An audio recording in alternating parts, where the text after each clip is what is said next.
Hello guys! Tara, samahan niyo ako dito sa Yellow Friends sa Angeles. Naku, inip na inip kami sa bahay kaya napagdesisyonan na namin umalis. At ito na nga, dumating na nga kami. Ako, tuwan-tuwa yung pinsan ko nung makita yung mga cute na designs dito sa cafe na to. Madami din palang parking kaya hindi kayo mahihirapan kung saan niyo ipapark yung mga kotse niyo. O ayan, nag-model muna ako sa parking bago kami pumasok. Guys, nasa Angeles kami. Tatry natin yung coffee shop na to. Let's go! O teka, bago pumasok mag-post muna ako dito. Dito sa first floor nila, makikita mo yung mga merchandise na binibenta dito sa cafe. Cute na cute nga ako dito sa t-shirt na to, kaya lang dito kasya sa akin. Ang cute-cute ng mga damit. Kompleto na nga ata halos lahat ng damit ng pambata dito. Kasama ko pala yung pinsan ko at pinatry ko sa kanya yung mga damit. At ayan na nga, nagturo na yung bata. Pero busy na busy ako itry yung mga shades na naka-display dito. At ayan nga, tinawag na kami dito sa taas. Super friendly ng mga staffs at very accommodating. At ito na nga at pinapasok na kami dito sa loob ng cafe. Napakalaki ng space nila at napakadaming pagkain. Napakadaming pagpipilian na foods. Mala pizza, pasta, donut, chicken, at mga inumin. At meron pa nga mga nakadisplay na Korean snacks dito sa harap. O yan, nagtingin-tingin muna ako habang naghihintay ng order namin. Nalungan uli ako ni Ate Ganda sa pagpili ko anong pwede naming orderin.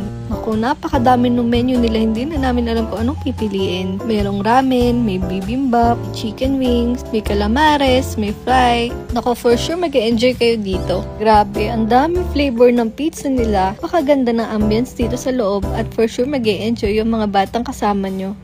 Meron din pala sila ditong claw photo machine kung saan pwede ko pumasok sa loob at magpa-picture. Grabe, pinagkasya ko talaga yung sarili ko para makapasok dito. Dito sa second floor, makikita nyo yung cafe at meron din silang mga karaoke. Meron din silang mga private na KTV rooms na pwede nyo i-rent. Ang cute-cute talaga ng lugar. Dami din pwedeng pagpicturan. Naku, no nakita ko yung karaoke, dali-dali ko na nilapitan. Kakanta na sana ako kaya lang baka biglang umulan. O yan, nakakita na naman siya nung pwedeng pagpicturan. Grabe, aliw na aliw talaga ako dito. Kaya yan, post-post muna.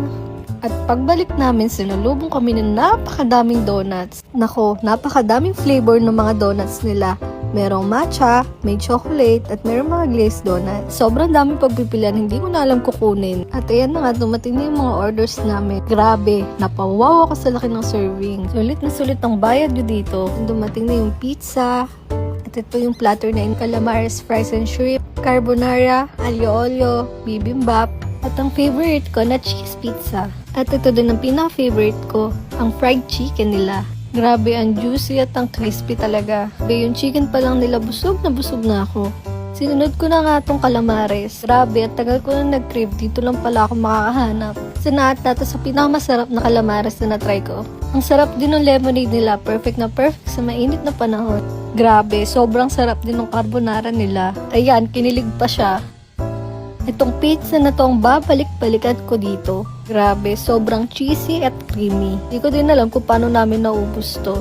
Nung pauwi kami ay nakapag-take out pa kami. Ang ganda ng lugar at ang sarap ng pagkain. 10 out of 10 talaga. Bago nga pala kami umuwi ay dumaan pa kami dito sa mini play area nila. Ang daming bata at enjoy na enjoy talaga to pinsan ko. Kaya ano pa hinihintay nyo? I-try nyo na din dito sa Yellow Cafe.